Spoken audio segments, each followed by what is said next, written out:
Hello, friends, and we're glad you joined us. नमस्कार श्रोता मित्रों, हम बहुत आनंदित हैं कि आप हमारे साथ सम्मिलित हुए हैं। We have been going through a series of messages in what is known as the Lord's Prayer. हम एक संदेश श्रृंखला का अध्ययन कर रहे हैं जो प्रभु की प्रार्थना के विषय पर आधारित है। And we saw the importance of the power in prayer. और हमने प्रार्थना में शक्ति के महत्व को देखा। I want to talk to you today about the fatherhood of God. आज मैं आपके साथ परमेश्वर के पितृत्व के बारे में बात करना चाहता हूँ। One of the most basic elements of the faith in Jesus Christ is the fatherhood of God. यीशु मसीह पर विश्वास के सबसे मूल अंशों में से एक है परमेश्वर का पितृत्व। One of the most distinguishing marks of Christianity is the fatherhood of God to the believers in Jesus Christ. मसीहत को बाकी सबसे अलग करने वाले चिन्हों में से एक है यीशु मसीह में विश्वासियों के लिए परमेश्वर का पितृत्व।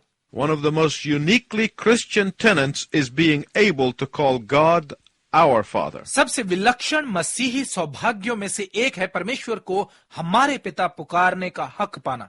Yet one of the greatest challenges of understanding and comprehending this concept is our experience of our earthly fathers. तो भी इस विषय को जानने और समझने की सबसे बड़ी चुनौतियों में से एक है हमारे सांसारिक पिताओं के साथ हमारा अनुभव।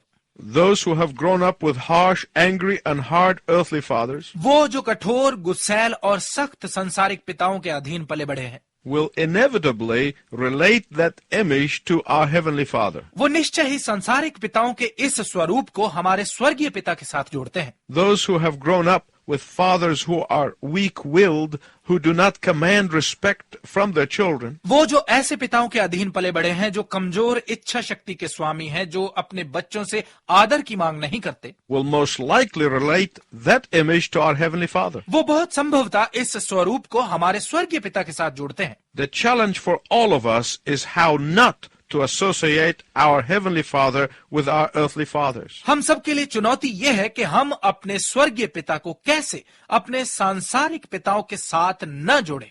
But I must say this, परंतु मुझे ये कहना आवश्यक है that those who have grown up with fair, honest, loving, generous, strong, and gentle earthly fathers have a better chance of comprehending the true image of our Heavenly Father. कि वो जो अच्छे, ईमानदार, प्रेमी, उदार, मजबूत इच्छा शक्ति और कोमल हृदय संसारिक पिताओं के हाथों में पले बड़े हैं, वो हमारे स्वर्गीय पिता के सच्चे स्वरूप को ज्यादा अच्छी तरह से समझ सकते हैं। But even then, our earthly fathers, no matter how wonderful they may be, are but a pale approximation of the true image of our Heavenly Father. परंतु तो भी हमारे सांसारिक पिता चाहे कितने भी अच्छे क्यों ना हो, वो हमारे स्वर्गीय पिता के सच्चे स्वरूप की मध्यम सी झलक ही है। Most people use the Lord's Prayer as a kind of magical prayer to get them out of trouble or as a substitute for praying. अधिकतर लोग प्रभु की प्रार्थना का उपयोग उन्हें मुसीबत से बाहर निकालने वाली किसी जादुई प्रार्थना या प्रार्थना के विकल्प के रूप में करते हैं। But Jesus taught his disciples that when you pray, say, Our Father. परंतु यीशु ने अपने शिष्यों को सिखाया कि जब तुम प्रार्थना करो तो कहो हमारे पिता। In all four Gospels, Jesus spoke of God as Father 70 times. सभी 400 सुसमाचारों में यीशु ने परमेश्वर को 70 बार पिता कहकर संबोधित किया। In fact, he used the title of Father all the time except the one time on the cross when he cried, My God, my God. बल्कि उसने हर बार पिता शब्द का ही प्रयोग किया, केवल एक समय को छोड़कर जब क्रूस पर उसने पुकारा, मेरे परमेश्वर, मेरे परमेश्वर। Why? क्यों? Because when he said this, he was emphasizing the separation he experienced in being our sin bearer on the cross. क्योंकि जब उसने ये कहा तो वो उस जुदाई पर जोर दे रहा था जिसको उसने क्रूस पर हमारे पाप उठाने वाला बनकर महसूस किया। The Aramaic word that Jesus would have used here, the word Abba, which carries an intimate and deeply personal connotation. जो आरामी शब्द यीशु ने यहां इस्तेमाल किया होगा वो है अब्बा, जिसमें निकट और गहरा व्यक्तिगत संबंध झलकता है। At the time of Jesus' earthly life, this was a radical view of God. यीशु के सांसारिक जीवन काल के समय में ये परमेश्वर के प्रति नजरिया था। This was a new revelation of God. ये परमेश्वर का नया प्रकाश था। This was a unique way of viewing God. ये परमेश्वर को देखने का एक अलग तरीका था। The Jews knew God as the father of their nation. यहूदी परमेश्वर को अपनी कौम के पिता के रूप में जानते थे। For example, Isaiah 63:16 declares, "For you are our Father." उदाहरण के लिए यशाया की पुस्तक 63 अध्याय का 16 पद ये घोषणा करता है, क्योंकि तू हमारा पिता है। In fact, the entire Gospel of Matthew is written from the view of showing Israel as the son who rejected the father. बल्कि पूरा मत्ती रचित सुसमाचार इसराइल को एक ऐसे पुत्र के रूप में पेश करने के नजरिए से लिखा गया है जिसने पिता को अस्वीकार कर दिया है। Israel as the son who was in disobedience to the father. Israel एक ऐसा पुत्र जो पिता की अनाज्ञाकारिता में रहा। But Israel as the son who is now replaced by Jesus Christ, the true son. परंतु इसराइल एक ऐसा पुत्र जिसका स्थान अब सच्चे पुत्र यीशु मसीह ने ले लिया है। Jesus Christ is the son whose perfect obedience brought along many brothers and sisters, namely all of those who believe in him. यीशु मसीह वो पुत्र है जिसकी उत्तम आज्ञाकारिता बहुत सारे भाइयों और बहनों को अपने साथ खींच लाई, अर्थात उन सब को जो उस पर विश्वास लाते हैं। Those who will put their trust in him. वो जो उस पर भरोसा रखते हैं। Those who accept his death on the cross as for them.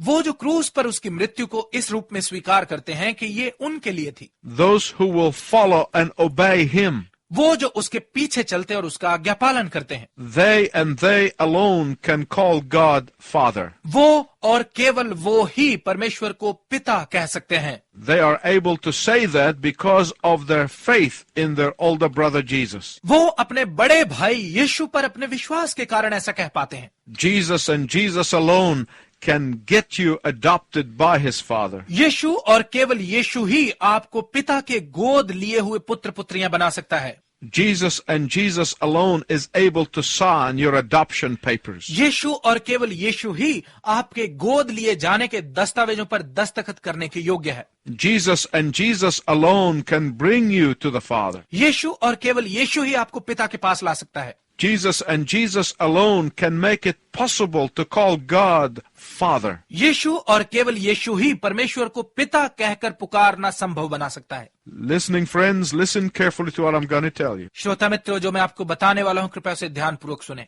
The Bible tells us that without the shed blood of Jesus Christ, there can be no forgiveness of sin. Bible हमें बताती है कि यीशु मसीह के बहाए गए खून के बिना पाप की कोई क्षमा नहीं हो सकती। Without the shed blood of Christ, repentance is not accepted in the sight of God. मसीह के बहाए गए खून के बिना परमेश्वर की दृष्टि में पश्चाताप स्वीकार्य नहीं है। Without the shed blood of Christ, there can be no true restoration. मसीह के बहाए गए खून के बिना कोई सच्ची बहाली नहीं हो सकती। Without faith in the shed blood of Jesus Christ, we cannot call God Father or receive forgiveness. यीशु मसीह के बहाए गए खून पर विश्वास लाए बिना हम परमेश्वर को पिता नहीं पुकार सकते या क्षमा प्राप्त नहीं कर सकते। Listen again, my listening friend. मेरे श्रोता मित्र, फिर से सुनिए। Remorse or decisions to change are not the same as biblical repentance. पश्चाताप या बदलने का निर्णय बाइबल अनुसार पश्चाताप जैसा नहीं है। Biblical repentance says the following. Bible अनुसार पश्चाताप कुछ यूं कहता है, I cannot have salvation without Jesus. मैं यीशु के बिना उद्धार नहीं पा सकता। I cannot have power to overcome sin without Jesus. मैं यीशु के बिना पाप पर विजय पाने की शक्ति प्राप्त नहीं कर सकता। I cannot be a changed person without the power of Jesus. मैं यीशु की शक्ति के बिना एक बदला हुआ व्यक्ति नहीं बन सकता। And what I'm going to tell you is of vital importance. और जो मैं आपको बताने जा रहा हूं वो बहुत ही महत्वपूर्ण है। If we cannot name Jesus' name, we cannot get the blessings that Jesus brings. यदि हम यीशु का नाम नहीं पुकार सकते तो हम उन आशीषों को नहीं पा सकते जो यीशु लेकर आता है। If we are ashamed of Jesus' name, God the Father will be ashamed of us in the day of judgment. यदि हम यीशु के नाम से लज्जित महसूस करते हैं तो न्याय के दिन पिता परमेश्वर हमसे लज्जित होगा। If we are embarrassed to name the name of the only one who can forgive us, we will not know forgiveness. यदि हम उसका नाम लेने से शर्माते हैं जो हमें क्षमा कर सकता है तो हम क्षमा को नहीं जान पाएंगे। If we are anxious to avoid his magnificent name, then there is no true repentance and therefore no true restoration. यदि हम उसके शानदार नाम से बचने की फिराक में रहते हैं तो फिर कोई सच्चा पश्चाताप नहीं होगा और इसलिए सच्ची बहाली नहीं होगी। Without Jesus, repentance is a mere human effort that has no power with God. बिना यीशु के पश्चाताप मात्र एक मानवीय प्रयास है जिसमें परमेश्वर की दृष्टि में कोई शक्ति नहीं है। Let me tell you why. मैं आपको बताता हूँ क्यों। Jesus' name is power. यीशु का नाम शक्ति है, And that power works this way. और वो शक्ति इस प्रकार से कार्य करती है। No one can call God Father who does not have Jesus as his Savior brother. कोई भी परमेश्वर को पिता कहकर नहीं पुकार सकता जिसके पास यीशु उसके उद्धारकर्ता भाई के रूप में नहीं है। Our Heavenly Father is a very compassionate, loving, graceful, and merciful God. हमारा स्वर्गीय पिता बहुत ही दयालु, प्रेमी, अनुग्रहकारी और करुणामय परमेश्वर है। But he wants people to come to him his way, not their way. परंतु वो चाहता है कि लोग उसके तरीके से उसके पास आए, ना कि अपने तरीके से। In fact, Jesus paints a magnificent picture of what our Heavenly Father is like in Luke chapter 15. बल्कि लूका रचित सुसमाचार 15 अध्याय में यीशु हमारे स्वर्गीय पिता का एक शानदार चित्रण करता है। Jesus said there was a father. यीशु कहता है एक पिता था। Jesus was painting a picture of his father. यीशु अपने पिता का चित्र बना रहा था। This father was loving, caring, compassionate, patient, long-suffering, slow to anger, and quick to forgive. ये पिता प्रेमी, चिंता करने वाला, करुणामय, धैर्यवान, दुख उठाने वाला, विलंब से कोप करने वाला और क्षमा करने में तत्पर था। But when his son decided to leave home in rebellion, the father let him go. परंतु जब उसके पुत्र ने विद्रोह करते हुए घर छोड़ने का फैसला किया तो पिता ने उसे जाने दिया। While he waited for his son day in and day out, जबकि वो प्रतिदिन अपने पुत्र के लौटने की प्रतीक्षा करता था, he never forced him to come back. उसने कभी भी उसे वापस लौटने के लिए मजबूर नहीं किया। While his heart was broken over his son's rebellion, जबकि अपने पुत्र के विद्रोह के कारण उसका दिल टूटा हुआ था, he never sent his servants to bring him back. तो भी उसने अपने दासों को उसे वापस ले आने के लिए नहीं भेजा। While he longed for his son to come back, जबकि वो अपने पुत्र के वापस लौट आने की बाट जोहता था, he never changed his own standards of forgiveness to suit his son. तो भी उसने क्षमा के अपने स्तर को नहीं बदला कि ये उसके पुत्र के अनुकूल हो। Only when the son came into repentance the father's way was he able to experience his father's love and forgiveness. केवल तभी जब पुत्र पिता के तरीके से पश्चाताप करते हुए वापस आया, वो अपने पिता के प्रेम और क्षमा को अनुभव कर पाया। Listen carefully, my listening friends. मेरे श्रोता मित्रों, ध्यानपूर्वक सुनिए। You have to come to God in God's way. आपको परमेश्वर के तरीके से परमेश्वर के पास आना है। If the prodigal son got to about a mile from the house but never made it all the way to the father's eyesight, यदि उड़ाऊ पुत्र घर से 1 मील की दूरी तक आ पहुंचता परंतु पिता की दृष्टि में कभी नहीं आता, he might as well just have stayed in the far country. तो ये उसके लिए दूर देश में रहने जैसा ही होता। If the prodigal son sent someone to speak to his father on his behalf, यदि उड़ाऊ पुत्र ने अपनी जगह किसी और को पिता से बात करने के लिए भेजा होता, he might just as well stay away in the far country. तो ये उसके लिए दूर देश में रहने जैसा ही होता। He had to come to the father's way. उसे पिता के तरीके से ही पिता के पास आना पड़ा। And our Heavenly Father's only way for accepting us, forgiving us, and restoring us is through the shed blood of His Son, the Lord Jesus Christ. और हमारे स्वर्गीय पिता का हमें स्वीकार करने, क्षमा करने और बहाल करने का एकमात्र तरीका है उसके पुत्र प्रभु यीशु मसीह के बहाए गए लहू के द्वारा। No amount of tears or remorse will bring about true forgiveness unless these tears are tears over the pain and the suffering that our sins caused God. आंसुओं की कितनी भी बड़ी संख्या या पश्चाताप क्षमा का कारण नहीं बन सकता जब तक कि ये आंसू उस पीड़ा और दुख के लिए नहीं है जो हमारे पापों के कारण परमेश्वर को झेलना पड़ा।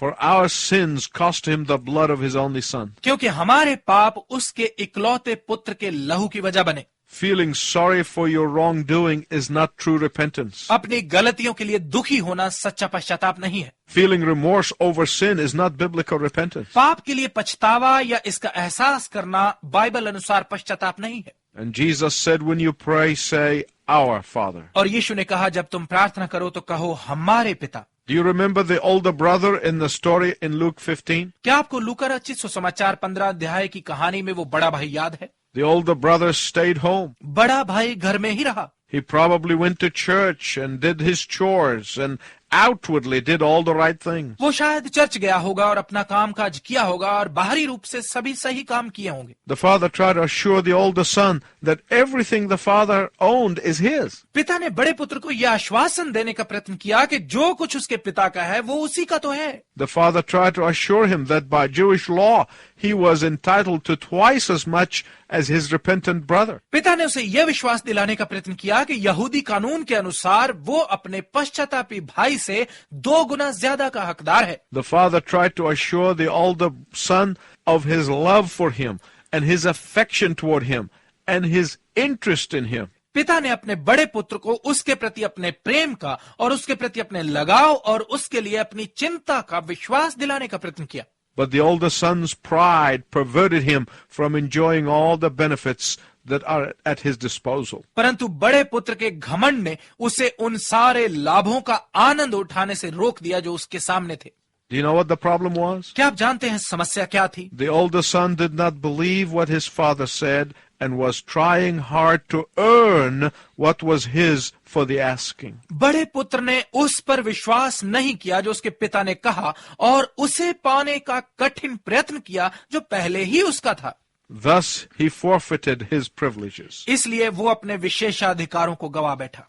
In fact, the older boy is the most pathetic of the 2 sons. बल्कि बड़ा लड़का दोनों पुत्रों में से अधिक दयनीय है। The older boy is a picture of a poor, pathetic person who may be a regular churchgoer. बड़ा पुत्र एक ऐसे बेचारे दयनीय व्यक्ति की तस्वीर है जो शायद लगातार चर्च जाता है। A person who wants to believe in God his way or her own way. एक ऐसा व्यक्ति जो परमेश्वर पर अपने तरीके से विश्वास करना चाहता या चाहती है। A person who tries hard the wrong way. एक व्यक्ति जो गलत तरीके में बहुत कोशिश करता है। Or a person who takes his father for granted. या एक ऐसा व्यक्ति जो अपने पिता की कोई कद्र नहीं करता। Or a person who wants God's grace and forgiveness some other way other than through the shed blood of Jesus Christ. या एक ऐसा व्यक्ति जो यीशु मसीह के बहाए गए खून के बजाय किसी और तरीके से परमेश्वर का अनुग्रह और क्षमा को पाना चाहता है। Yet the father was broken-hearted over the older boy as much as the younger when he was in the far country. तो भी पिता बड़े पुत्र के लिए भी उतना ही व्याकुल था जितना वो छोटे पुत्र के लिए था जब वो दूर देश में था। I want you to notice something important here. मैं चाहता हूं कि आप यहाँ एक बहुत ही महत्वपूर्ण बात पर गौर करें। All of the disobedience and the denial does not change the love of the father. सारी अनाज्ञाकारिता और इनकार मिलकर भी पिता के प्रेम को बदल नहीं पाए। All of that does not change the yearning of the father. ये सब पिता की उत्कंठा को नहीं बदल पाया। All of that does not change the waiting of the father. ये सब बातें पिता की प्रतीक्षा को नहीं बदल पाई। But the waiting of the father will be in vain if we try to modify his way. परंतु यदि हम पिता के तरीके में बदलाव लाने का प्रयत्न करते हैं तो पिता का प्रतीक्षा करना व्यर्थ होगा। Or twist his way. या उसके तरीके को तोड़ने मरोड़ने का। Or improve his way. या उसके तरीकों में कुछ जोड़ने का प्रयत्न करते हैं। Because his way is not open to modification or change. क्योंकि उसका तरीका बदलाव या परिवर्तन के लिए खुला नहीं है। The little phrase, our Father, reduces all of the complications of life to a very simple relationship. ये छोटा सा वाक्य हमारे पिता जीवन की सारी मुश्किलों को एक बहुत ही साधारण से संबंध में बदल देता है। Do you have that simple relationship? क्या आपके पास ये साधारण सा संबंध है? Have you experienced it? क्या आपने इसका अनुभव किया है? Jesus said, when you pray, say, our Father. यीशु ने कहा जब तुम प्रार्थना करो तो कहो हमारे पिता। Can you say that when you pray? क्या आप ऐसा कह सकते हैं जब आप प्रार्थना करते हैं? Jesus' original hearers knew that the role of the Father is to be the provider, a protector, and a director of his family. यीशु की बातों को आमने सामने सुनने वालों को पता था कि पिता की भूमिका यह है कि वो परिवार की जरूरतें पूरी करने वाला, परिवार का रक्षक और निर्देशक हो। Having God for my father means an end to all of my fears. परमेश्वर को पिता के रूप में पाने का अर्थ है मेरे सब भयों का अंत। There are many people in the world who are frightened of their deity, but I'm not afraid of my father. संसार में ऐसे बहुत से लोग हैं जो अपने ईश्वरों से भयभीत हैं, परंतु मैं अपने पिता से भयभीत नहीं हूँ। Not only that my heavenly Father takes away my fears, केवल इतना ही नहीं है कि मेरा स्वर्गीय पिता मेरे भय को दूर करता है, but he gives me all the hope and the confidence I need and banishes my uncertainty. परंतु वो मुझे संपूर्ण आशा और आत्मविश्वास जिसकी मुझे आवश्यकता है देता है और मेरी अनिश्चितता को खत्म करता है। In my Father I have protection. मेरे पिता में मेरे पास सुरक्षा है। In my Father I have safety. मेरे पिता में मेरा बचाव है। In my Father I find security. मेरे पिता में मैं रक्षा को पाता हूँ। In my Father I have serenity. मेरे पिता में मेरे पास चैन है। In my Father I have peace. मेरे पिता में मेरे पास शांति है। In my Father I have salvation. मेरे पिता में मेरे पास उद्धार है। In my Father I have joy unspeakable even in the midst of pain. मेरे पिता में मेरे पास अवर्णनीय आनंद है जो पीड़ा में भी बना रहता है। Not only that, when God is my Father I have no fear. केवल इतना ही नहीं कि जब परमेश्वर मेरा पिता है तो मुझे कोई डर नहीं है। Not only that, when God is my Father I have hope and protection. केवल इतना ही नहीं कि जब परमेश्वर मेरा पिता है मेरे पास आशा और आत्मविश्वास है। But thirdly, when God is my Father I have companionship.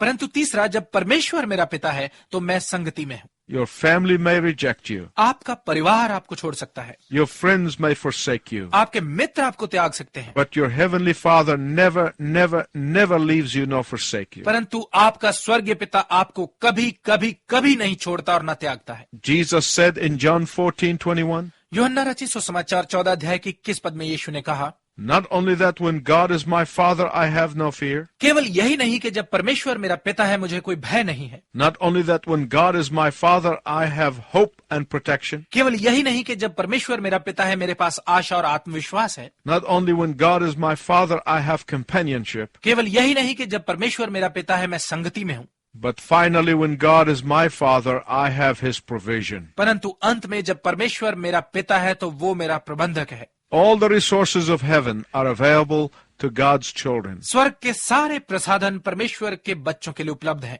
The problem is that we don't trust Him to be our heavenly supplier. समस्या ये है कि हम उस पर हमारे स्वर्गीय प्रबंधक के रूप में भरोसा नहीं करते। The word our Father means that God is eager to hear us. हमारे पिता शब्द का अर्थ है कि परमेश्वर हमारी आवाज को सुनने के लिए तत्पर है। Our Father means that God is eager to empower us. हमारे पिता का अर्थ है कि परमेश्वर हमें सामर्थ्य देने के लिए तत्पर है। Our Father means that God is eager to lead us by His right hand. हमारे पिता का अर्थ है कि परमेश्वर अपने दाहिने हाथ से हमारा मार्गदर्शन करने के लिए तत्पर है। Do you know God as your Father? क्या आप परमेश्वर को अपने पिता के रूप में जानते हैं? It is my prayer that you do that today. ये मेरी प्रार्थना है कि आप आज ही ऐसा करें। Until next time, I wish you God's richest blessing. अगली बार तक मैं आपके लिए परमेश्वर की उत्तम आशीष की कामना करता हूँ।